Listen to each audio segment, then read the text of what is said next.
নমস্কার, divine English একাডেমিতে সকলকে স্বাগত।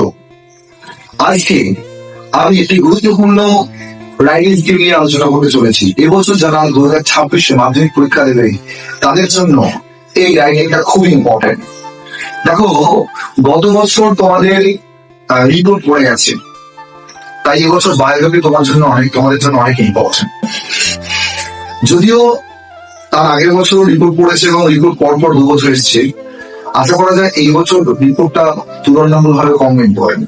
তবু আমি কিছু গুরুত্বপূর্ণ রিপোর্ট এই বছর অন্য ভিডিওতে নিশ্চয়ই নিয়ে আসবো, কিন্তু আজকে এই ভিডিওতে আমি বায়োগ্রাফি সম্পর্কে ডিসকাস করবো এবং বায়োগ্রাফি লেখার এমন কিছু নিনজা টেকনিক আমি তোমাদেরকে শেখাবো। আশা করি কোনো ভিডিওতে এমন টেকনিক তোমরা পাবে না। তো শুরু করা যাক।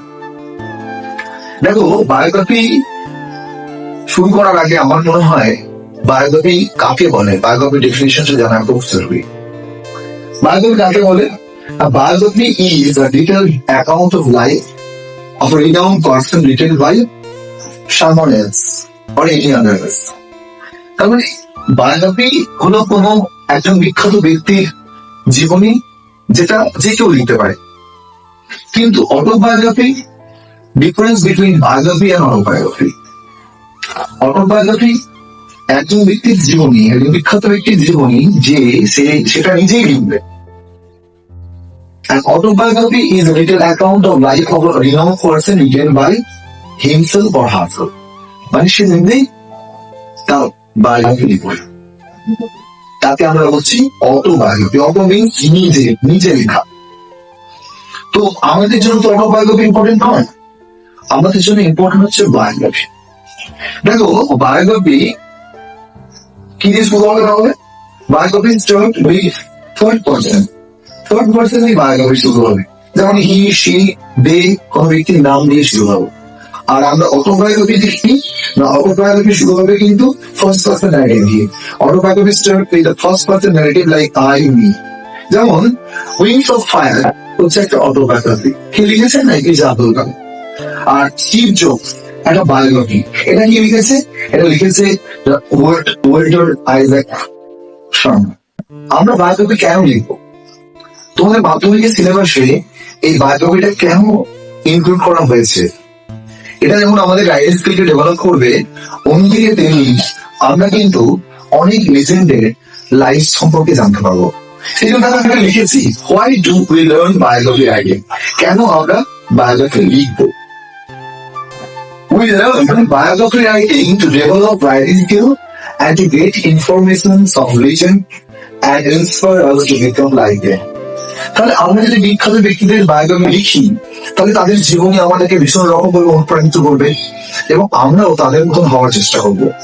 এবং নিশ্চয়ই কোনো একদিন তোমরাও তোমাদেরও বায়োগ্রাফি কেউ না কেউ লিখবে, আশা করবো। অবশ্যই তোমরা যারা ভিডিওটা দেখছো, নিশ্চয়ই এই বিখ্যাত ব্যক্তিদের বায়োগ্রাফি গুলো তোমাদেরকে অনুপ্রাণিত করবে এবং তোমরাও ভবিষ্যতে তাদের মতন হবে এবং তোমাদেরও বায়োগ্রাফি কেউ না কেউ লিখবে। এখন প্রশ্ন আসতে পারে যে আমাদের বায়োগ্রাফি কেন লেখা হবে? কেন বায়োগ্রাফি লিখছেন বাড়ির সময় সত্যি কি আমাদের বায়োগ্রাফি কেউ লিখবে? ইয়েস, আমি বলবো হ্যাঁ, তোমাদের বায়োগ্রাফি লেখা হবে। কিভাবে সম্ভব? If we leave any impressive sign in the society, it may be from field like art, culture, literature, science and technology, politics, sports and games. যদি আমরা এই সমস্ত ফিল্ডগুলোর যে কোনো একটাতে যারা যেদিকে ন্যায় হয়েছে, কেউ লিটারেচারে, কেউ সায়েন্সে, কেউ টেকনোলজিতে, কেউ সোশ্যাল ওয়ার্কে, যদি আমরা সেই রকম একটা জায়গায় নিজেকে রিচ করতে পারি, তাহলে কোনো না কোনোদিন অবশ্যই আমাদের বায়োগ্রাফি কেউ না কেউ লিখবে, তোমাদের বায়োগ্রাফি কেউ না কেউ লিখবে।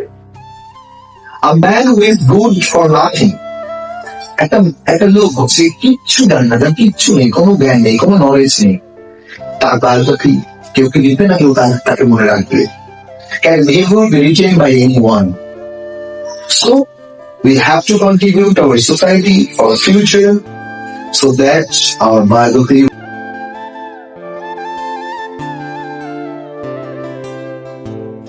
স্পোর্টস অ্যান্ড গেমস থেকে তোমাদের জন্য ইম্পর্টেন্ট হচ্ছে বিরাট কোহলি। আর আমি আশা করবো যারা যারা ভিডিওটা দেখছো অবশ্যই তোমরা বিরাট কোহলির ফ্যান, এবং এই বায়োগ্রাফিটা করতে খুবই তোমাদের ভালো লাগবে। এবং আরো অনেক পার্সন রয়েছে যাদের বায়োগ্রাফি আমাদের করতে হবে। বলতের পর আমরা কার বায়োগ্রাফি করতে পারি, কার আসতে পারি? দেখো অবভিয়াসলি যার আসছে তার নাম হচ্ছে ঝুলন গোস্বামী।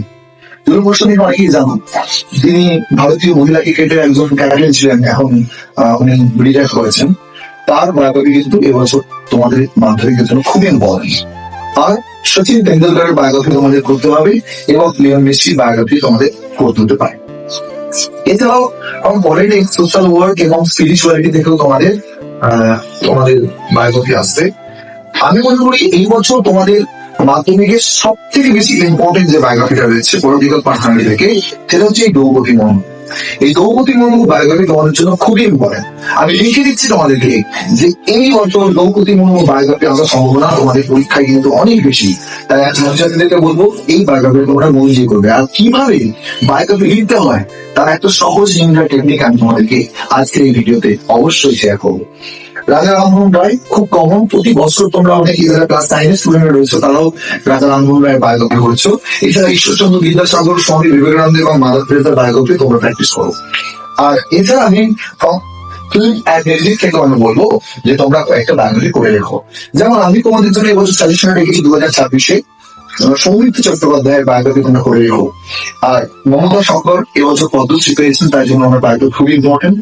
মমতা শঙ্করের বায়োগ্রাফি তোমাদের করতে হবে, এবং সবসময়ের জন্য স্বল্পকালের জন্য ইম্পর্টেন্ট হচ্ছে সেটা হচ্ছে লতা মঙ্গেশকর, তার বায়োগ্রাফি তোমরা করে রেখো।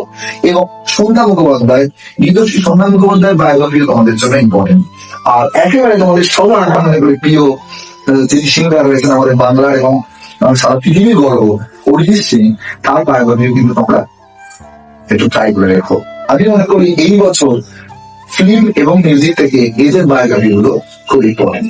এবং সায়েন্স অ্যান্ড টেকনোলজি থেকে যাদের বায়োগ্রাফি তোমরা এই বছর মাধ্যমিকের জন্য তৈরি করে রাখবে, তাদের প্রথম সারিতে একদম প্রথমে যার নাম রয়েছে সেটা হচ্ছে এপিজে আব্দুল কালাম।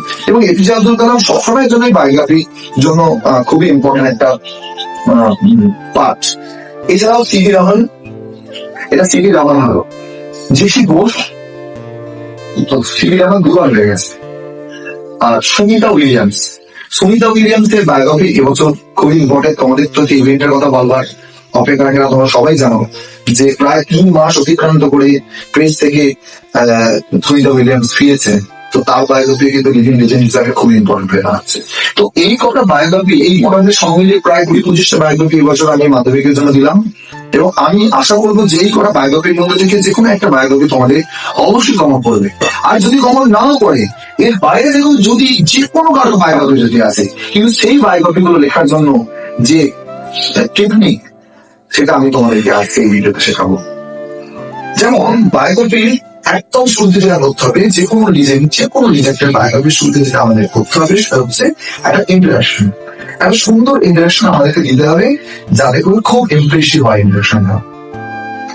দেখো আমি একটা ইন্ট্রোডাকশন পার্ট এমন ভাবে বানিয়েছি যাতে করে যে কোনো ব্যক্তির বায়োগ্রাফি যদি তোমাদের পরীক্ষা করে, তোমরা কিন্তু এই ফরম্যাটটা অ্যাপ্লাই করে বায়োগ্রাফি ইন্ট্রোডাকশন বানিয়ে নিতে পারবে। জানি ধরো আমি ধরে নিলাম বিরাট কোহলির বায়োগ্রাফি তোমাদের পরীক্ষা করছে, তাহলে তোমরা ইন্ট্রোডাকশনটা কিভাবে দেবে? প্রথমে লিখবে যে India has produced or created many legendary figures who have made an everlasting impact on the nation and the world. Their creation, contribution and achievement extol the glory of our country. These individuals have touched the pinnacle of success, overcoming many challenges to inspire generations. এইবার আমরা এই জায়গাটা দেখো, এই interaction আমরা সবার ক্ষেত্রে apply করবো।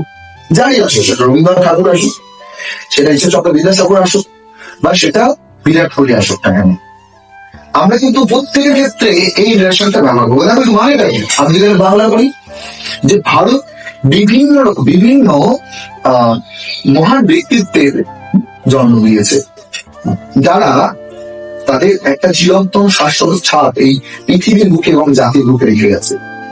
দেয়ার ক্রিয়েশন, তাদের সৃষ্টি, কন্ট্রিবিউশন, তাদের অবদান অ্যান্ড অ্যাচিভমেন্ট এবং তাদের সাফল্য extol the glory of our country. আমাদের দেশের গৌরবকে অনেক বেশি উৎকর্ষ প্রদান করেছে। These individuals have touched the pinnacles of success. এই ব্যক্তিগণ তারা সাফল্যের চরমতম শিখরে উঠতে পেরেছে। Overcoming many challenges. দেখো, যারা মহান হয়েছে, যারা বিখ্যাত হয়েছে, আমরা তাদেরকে সামনে থেকে দেখছি যে তারা বিভিন্ন ফিল্ডে তারা নাম রেখেছে, কিন্তু আমরা জানি না যে তাদের এই সাফল্যের পিছনে কত পরিশ্রম, কত আত্মত্যাগ তাদেরকে করতে হয়, কত রকম চ্যালেঞ্জেস এর মুখে তাদেরকে পড়তে হয়, তবে তারা লাইফে সাকসেস হয় এবং তাদের সাফল্যের কাহিনী আমরা পড়ি এবং সেটা আমাদের অনুপ্রাণিত করে।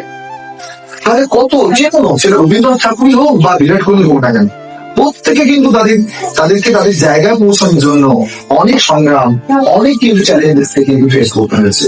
তাই জন্য তারা আমাদেরকে ইন্সপায়ার করে, সবসময়ের জন্য জেনারেশন তারা কিন্তু ইন্সপায়ার করে। তাহলে আমরা এই ফর্মাটা যদি লিখতে পারি, অত্যন্ত সুন্দর একটা ইন্টারাকশন হতে পারে যে কোনো বায়োগ্রাফির জন্য। এবার এইটা লেখার পরে আমরা কি বলবো, ঠিক এই জায়গাটায় আমরা বিরাট কোহলির নাম বসিয়ে দিতে পারি, রবীন্দ্রনাথ ঠাকুরের নাম বসিয়ে দিতে পারি, আর বিরাট কোহলি করেছে। তাহলে এই জায়গায় আমি কি করবো, বিরাট কোহলি কিন্তু জীবিত, যেহেতু লিভিং লিজেন্ড, আমরা তাহলে কি করবো, Virat Kohli is one of, এখানে আমরা ইজ বসাবো। তাহলে Virat Kohli is one of them who has a great contribution in the field of, আমরা কি জানি বিরাট কোহলি কোন ফিল্ডে তার কন্ট্রিবিউশন রেখেছে, সেটা হচ্ছে ওয়ার্ল্ড ক্রিকেট। তাহলে আমরা ঠিক এই জায়গায় কি করবো, আমরা এই জায়গায় লিখে দেবো Virat Kohli is one of them who has a great contribution in the field of world cricket. ব্যাস, আমার ইন্টারেকশন হয়ে গেল। এবার ধরো এপিজে আব্দুল কালাম পড়ে গেছে তোমাদের বায়োগ্রাফি, তাহলে আমরা কি করবো, এই সেম ইন্টারেকশনটা ফলো করে আমরা কিন্তু এপিজে আব্দুল কালামের বায়োগ্রাফি কিন্তু কভার করে দিতে পারি।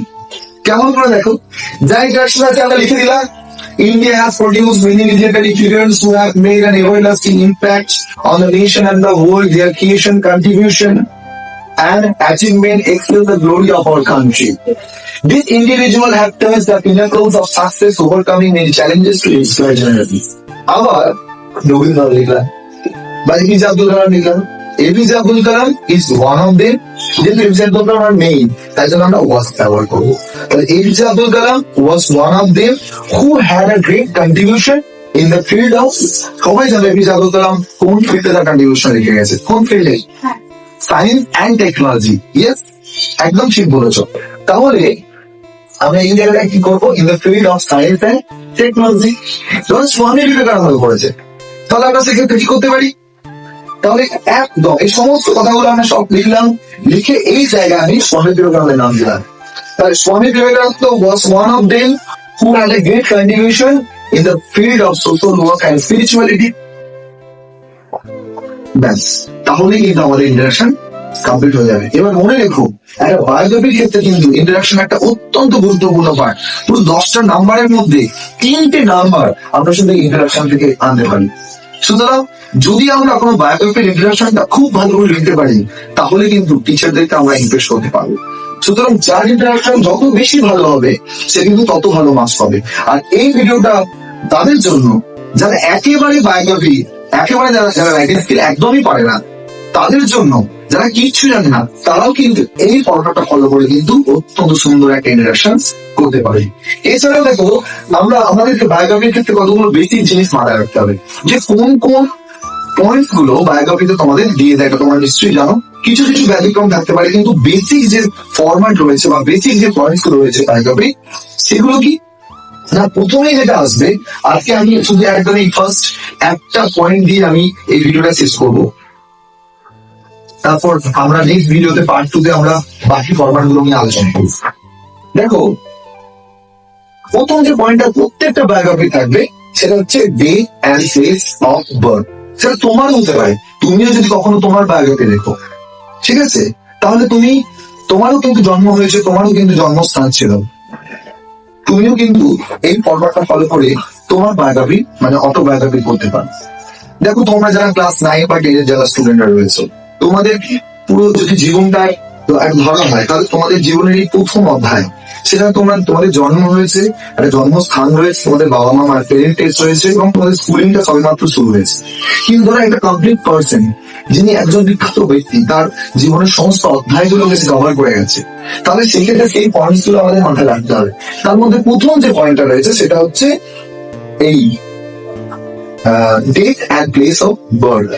সেখানে যেমন আমরা কি করতে পারি, এখানেও কিন্তু আমরা একটা বেসিক ফরম্যাট ফলো করতে পারি। কি না, এখানে ড্যাশ ওয়াজ বর্ন, তারপর আমরা ডেট দেবো, তারপর একটা ইয়ার দেবো, অ্যান্ড ব্রট আপ, তারপর কি করবো, তার গ্রামের নাম দেবো, দিয়ে ইন দ্য ডিস্ট্রিক্ট অফ, তারপর স্টেটের জেলার নাম দেবো, তারপর ইন দ্য স্টেট অফ, স্টেটের নাম দেবো, তারপর একটা কমা দিয়ে এরিয়া দেবো। বেসিক্যালি আমরা ইন্ডিয়ারই বায়োগ্রাফি করবো, ইন্ডিয়ার যারা লিজেন্ড রয়েছে তাদের বায়োগ্রাফি করবো।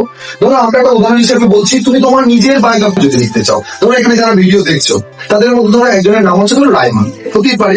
তো ধরো রাইমা, তার হয়তো বা উদ্ধব, তো সে হয়তো এই বায়োগ্রাফিটা দেখছে, উদ্ধব হয়তো বায়োগ্রাফিটা দেখতে পারো। তো ধরো উদ্ধব, আমার একটা স্টুডেন্ট রয়েছে তার নাম উদ্ধব, তো তার নাম দিয়ে এটা করেছি। তো উদ্ধব সিনহা was born, দেখো আমি এই ফরম্যাটটা ফলো করেছি। Uddhav Sinha was born on August 10, 2009 and water at Omlapur, Omlapur একটা গ্রাম, in the district of, in the district of Hooghly, in the Hooghly district লিখতে পারো, of West Bengal, কমাদি ইন্ডিয়া। তাহলে দেখো এই ফরম্যাটটা আমরা অ্যাপ্লাই করে, তাহলে প্রথম যে পয়েন্টটা রয়েছে সেটাকে আমরা কভার আপ করতে পারি। তো এরপরে যে পয়েন্ট গুলো রয়েছে তার মধ্যে রয়েছে প্যারেন্টেজ, তারপর হচ্ছে স্কুলিং, তারপরে রয়েছে হায়ার এডুকেশন, যখন স্কুল কমপ্লিট হবে মানে একাডেমিক কেরিয়ার যখন কমপ্লিট হয়ে যাবে, এরপর হচ্ছে প্রফেশনাল লাইফ, তারপর প্রফেশনাল লাইফে সে কোনো না কোনো পদে আসীন হবে, কোনো না কোনো, তারপরে যেটা রয়েছে সেটা হচ্ছে অ্যাচিভমেন্ট, অ্যাচিভমেন্টের পরে কি আসছে ফাউন্ডেশন, কি কি ফর্ম হয়েছে, আর তারপর আছে যেটা সেটা হচ্ছে রিওয়ার্ডস, অনার্স। যারা বিখ্যাত ব্যক্তি তারা কোনো না কোনো সম্মানে ভূষিত হন, সেটা পদ্মশ্রী হতে পারে, পদ্মভূষণ হতে পারে, সেটা ভারতরত্ন। সেই সমস্ত ব্যক্তিদের বায়োগ্রাফি তো আমরা লিখবো, তাহলে সেই পয়েন্টসটা অবশ্যই থাকবে, যেটা হচ্ছে অ্যাওয়ার্ডস অর অনার। আর সবশেষে যেটা থাকবে সেটা হচ্ছে লিগেসি। আর কিছু কিছু পয়েন্ট এক একটা ব্যক্তিদের ক্ষেত্রে আলাদা আলাদা হতে পারে, যেমন স্পোর্টস পার্সোনালিটিদের ক্ষেত্রে কিন্তু কিছু কিছু পয়েন্ট আলাদা হবে, সেটা আমি অন্য কোনো ভিডিওতে অবভিয়াসলি আলোচনা করবো। আজকের মতো এই ভিডিওটা আমরা এখানেই শেষ করছি, আর বাকি নেক্সট পার্টটা দেখার জন্য অবশ্যই আমি তোমাদেরকে অনুরোধ করবো। আশা করি এটা তোমাদের ভালো লেগেছে, এবং এই ফরম্যাটটা ফলো করে তোমরা ইন্টারাকশনটা প্র্যাকটিস করো, এবং অবশ্যই এই ভিডিওতে আমি পরের পয়েন্টস গুলো নিয়ে আসছি। আজকের মতো এখানে, নমস্কার।